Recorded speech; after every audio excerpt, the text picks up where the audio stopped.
Yung mga misteryoso, magandang umaga nga pala sa inyo. Kung nakikita niyo yung araw na yan, yan yung lalaking nagnakaw ng cellphone sa isang tindera ng ulam dito sa Barangay Mayapyap Sur. Baka nakikilala niyo yung gago na yan. Ayan. Sa pananamit, tsaka sa motor, makikita niyo, Raider J. Kulay pula na may itim na walang plaka. Makasalubong niyo sa daan yan, magbenta ng cellphone. Naupo yun. Ayan, nakatagumpay pang jersey. At habang nahiya ni gago. Kunwari, titingin-tingin ng ulam. Tapos maya-maya, papalok sa loob yan. Ayan na nga, mga misteryoso, ayan na.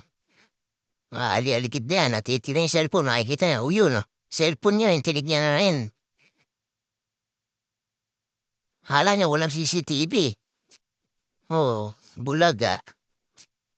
Ayan, yung magnanakaw. Una nga, tinitignan niya yung pera. Nakita niya walang laman. Na, naabot-abot ka na, dumaan lang yung lalaki na yan, Ayun, busy kahit sasabayan niya. Ayun, nalapitan niya na yan, cellphone.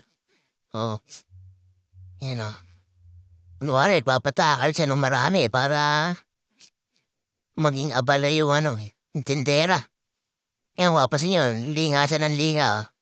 Tinitignan niya kung makakuha siya ng kepo yan, Oo, nabantayan niya yung cellphone. Ayan, dumapit yung lalaki.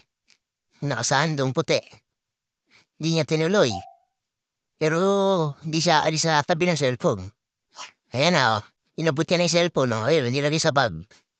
Ayan, nakita niyo no, mga misteryoso. Nakakatagumpay pang jersey. Oh, malaki pangangailangan na atong gago na to. Ayan, nakita niyo mga misteryoso. Ayan, Aalis na siya.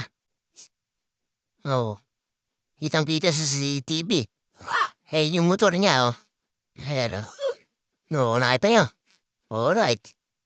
Alis na siya para siyang may tinawag pa, Ayun, dire-diretso lang ang gago.